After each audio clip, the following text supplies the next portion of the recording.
Bizning Allohdan boshqa tayanchimiz yo'q. Asrlab davom qilayotgan zulm mazlumlarni ruhsizlantirib, hech nimadan umid kutmaydigan umidsizlikka tushirib qo'ydi. Bu umidsizlik ayni vaqtda yana bema'nilikka yaqin bir xil umidlarni ifodalashda ko'rildi. Ya'ni ahmoqonlik bilan hech bir qonuniyatlik aloqasi va manfaat birligi bo'lmagan hodisa ham siyosiy kuchlardan qarg'ularcha umid kutish bo'lib ifodalandi. Ümidsizlik oxirgi chekka yetib, asabiylik darajasiga borganda, ana shundaq shamoldimmi, yomg'irdimi umid kutadigan benormal ruhiy holatni shakllantirdi. Bu reallikda erishishdan umid uzilgan maqsadlarga shirin xiyollar ilkida yetish bo'lib, buni ruhiy g'albiyatchilik kesili deb ataydi. Bu qarashimizning to'g'riliqi tanglimining yana bir tarafi, umidni tekshirishdan isbotlanib chiqadi. Umid İnsanlarning o'z-o'ziga bo'lgan ishonch tuyg'usi va irodasining borliqqa keladi. O'z-o'ziga bo'lgan ishonch va iroda tashqi omillarni shart qilmaydi. Shunga tashqi omillarning foydali yoki foydasiz bo'lishi bu umidning o'tishiga va kuchayishiga hal qilg'uch ta'sir ko'rsatmaydi. Umidsizlik ichidagi ko'langudek umid bo'lsa, o'z-o'ziga bo'lgan ishonch tuyg'usi ma'naviy turik bo'lgan e'tiqod engidan iborat ichki omilga emas, tashqi omillarga bog'liq bo'lg'achqa tashqi omilda foydasiz natija sezilgan hamon bu umid tezlikda umidsizlikka almashadi. Bu xil passiv umid amaliyotda umidsizlikdir. U insonni o'rinlashtirdi.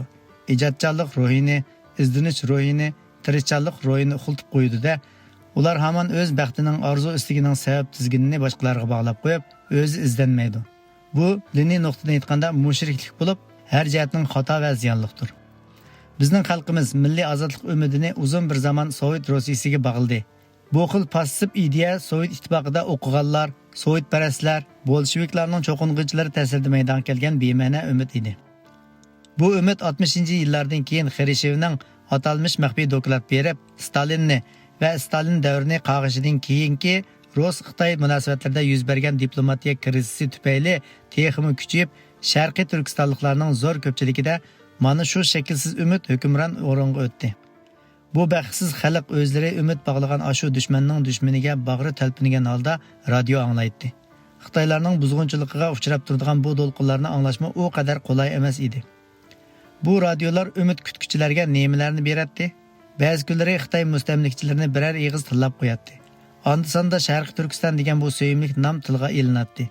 Vatanimizning nomini atashmi jinoyat bo'lib qolg'achqa, radiodan bu muborak ismning o'zini bir qitim anglab olishmi qaltis baxt hisoblanadi. Qanchalik odam shu g'ijildab tuzuk uquli bo'lmaydigan biror amilroq mazmunmi bo'lmagan anglitishni anglayman deb, josuslarning setishi tufayli turmalarda yotgan, hatto qiynaq azoblar dastidan o'lib ketgan edi. Shundaq bo'lsa-mu hamma yoqni zulmat qoplagan, hech yo'chiqdan yo'riqliq sho'risi ko'rinmayotgan bu xalqqa nur manbasi bo'lib ko'ringan ashu farqiroq qo'ng'izlar ularni hamon jalb qilib turadi. Shunga radioni anglashdi. Ba'zilar xatarlik tog' yo'llardan shu tarafga o'tib ketadi. Itlatdi, zindonlarga tashlanadi. Hatto keyinroq Vatan qutqizish radiosi paydo bo'ldi. Bu radio Sovet siyosatidagi bir maydon shaxmat o'yini bo'lib, u xalqqa Sovet hukumatining emas, balki vatan ichidagi vatan qutqizish tashkilotlarining tog' oralarida qurgan maxfiy radio stansiyasi bo'lib bilingachga, nurg'un kishilar bu siyosiy qiltoqning Sovet tashqi siyosatining, ya'ni Rus diplomatsiyasining qurbonlariga aylanib ketdi. 70-yillarning oxirlarida Sovet Rossiyasi yana bir qitim siyosiy shaxmatda baxtsiz Sharqiy Turkiston xalqini taraqlatilgan teri, darvoza qoqadigan kesak qildi. Vyetnam-Xitoy urushi mezgilida Xitoyning Vyetnam urushi maydonidagi kuchini yanada oshirishga imkon bermaslik va yana boshqa allaqanday maqsadlar uchun g'arbdan shapib berish nayrangi, o'tni urib yilonni urkitish yoki to'xini bo'g'izlab maymunni cho'chitish hiyilasi ishlatdi. Ular Xitoylarni sulhiga qistash, diplomatiya jangoyida ko'zlagan maqsadiga yetish uchun atalmish Vatan qutqizish armiyasining harbiy manevrini lentiga elib tarqitib, xuddi rostak tuyg'u paydo qildi. Hatto Xitoy ko'chmanlari eg'ir yenik uy jihozlarini arzon setib, vataniga qarab qochishga, poyezd va mashina biletlarining bahosi hasilab o'sib ketishgacha berib yetdi. Mustamlikchi hukumat keng ko'lamda yig'in va safarbarlik uyushtirib, Vatan qutqizish armiyasi haqida ba'zi ma'lumotlarni berdi. Ularning deganlariga ko'ra, bu armiya 20 ming kishilik bo'lib, 3 diviziyamiş. Qo'rallari zamonaviy, jangovarligi dunyodagi oldingi qatorda turarmish. Ularning hujum tezligi Xitoylarning mudofaa saviyasidan zo'r darajada ustun bo'lg'achqa, ular nihoyatda tez arada 200-300 kilometr ichkirilib kirarmish. Mana mushundaq ikki imperiyaning nayranglaridan vujudga kelgan saxta siyosiy klimat xuddi cho'lda chanqab yiqilay deb qolgan yo'lovchiga yiroqda ko'ringan olvundek yangi umidlarni baxsh etdi. Bechora xalq bulung puchqoqlarda pichirlashib, bizning 20 ming kishilik jangovar armiyamiz bor ekan.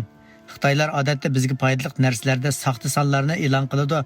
Balkim Xitoylar 20 ming deyotgan bu armiya 100 ming kishilik bo'lishi mumkin. Bu armiyamiz Xitoylar hushini tepib bo'lguncha Qashqarga yetib kelaligidek. Undaqda bu armiyaning soni darhol million kishilik bo'lib ketadi. Ey Alloh, bizning ohimiz sana yetgan bo'lsa ajab emaski, dushmanimizdan qutulsak deyishatdi. Afsuski, Xitoy-Rus munosabatlaridagi yumshash xalqimizni umidsizlantiribdi. Oxir natija shu bo'ldiki, bularning hammasi vaqtlik neyranglar bo'lib, Ruslar o'z manfaatlari uchun vosita sifatida foydalangan, maqsadiga yetgandan keyin tashlab etgan xolos. Mana shundaq asossiz umidlarga bog'lanib qolish kishini umidsizlikning cheksiz hanglariga itirib yetadi. Bularning hammasi bizning hayajonga oson beriladigan, oson ishinib ketadigan, yenik va yengiltak milliy xarakterimizning natijasi. Biz saboqlarni asli tutmaymiz, tajriba yakunlamaymiz. Dushmanlarimiz o'xshash vositani qayta ish qilsa-mo sezib olmaymiz. Tarix avlodlarni tarbiyalaydigan tarix, tajriba saboqlar ko'rsatib berguchi tarix aman bizning diqqatimiz sirtida bo'lib keldi. Shunga biz o'xshash masalada, o'xshash usulda qancha qitimlab aldamchilikqa duch kelsakmo, ham sezib olmasdan dushmanning ho'l xishiga dasab, uning manfaatlari uchun ongsiz yo'sinda foydali rol o'ynaymiz. Ashu biz kutgan ruslar kim? U tarixda bizga qanday pozitsiyada bo'lgan? Shafaat qilib baqqanmi? Nima uchun u bizga yordam qilishi mumkin? Buning biror mantiqiga uyg'un sababi bormi? Uning milliy manfaati nimani taqozo qiladi? Bularni hech qachon astoydil o'ynab ko'rmasdilla, yeniklik bilan ishinib ketamiz. O'tgan asrda G'arbiy Turkistondagi qarindoshlarimizni mustamlika qilib olgan ruslar o'z mustamlikasiga qo'shni yerda etnik manbasi, dini, tili va nasablari o'xshash bo'lgan xalqning mustaqil davlati bo'lishini umid qilmaydi. Bu bir aqlli siyosiy savod edi, albatta. Pamir va Tangri tog'laridan iborat tabiiy chegara to'siqi ruslarning bu zaminni qo'shib yutilishiga absiz edi. Besib olgan taqdirda mudofaa qilish qolaysiz. Ya'ni egiz qarliq tog'lar metropoliya bilan bo'lgan bog'lanishga kuchli to'salg'i bo'ladi. U holda Afg'oniston va Hindistonda marab yotgan inglizlarning ta'siri doirasiga tashlab berish ruslarning O'rta Osiyo mustamlikalardagi hukmronlik o'rni uchun xavf edi. Qisqasi, Sharqiy Turkistonning mustaqil bo'lishimi, inglizlarning ta'sir doirasida bo'lib qilishmi, o'xshashlar ruslarning milliy manfaatlari uchun tahdid edi. U holda nima qilish kerak? Tabiiyki, Sharqdagi buyuk qo'shni Xitoylarga sovg'a qilish orqali ular bilan tangpong munosabat saqlash eng muvofiq yo'l. Bir chalmada ikki paxtak so'qadigan aplik strategiya edi. Shunga Char Rossiyaning O'rta Osiyodagi general gubernatori Fon Kaufmanning topshiriqi bilan Ko'rpatkin chegara kelishimi bahonasida Sharqiy Turkistonga kelib, Yaqubbek hokimiyatining izni bilan va ba'zan qonunsiz holda timsiqlab harbiy axborotlarni to'pladi. Ham vatanimizning topografik xaritasini oldi. Bularning hammasini Manju Xitoy sulolasiga setib, bu mamlakatni besib olishga kuch kiritdi. Hamda o'zi sukut qilib turishga va'da berdi. Jallod Zozongdan qo'shin boshlab chiqib, millionlarcha xalqimizni qatlam qilib, vatanimizni istilo qildi va o'zlarining tilida ism qo'yib, vatanimizning ismini atashnimi jinoyat qilib qo'ydi. Mana bu biz shafaat kutgan ruslarning do'stona to'kpisi.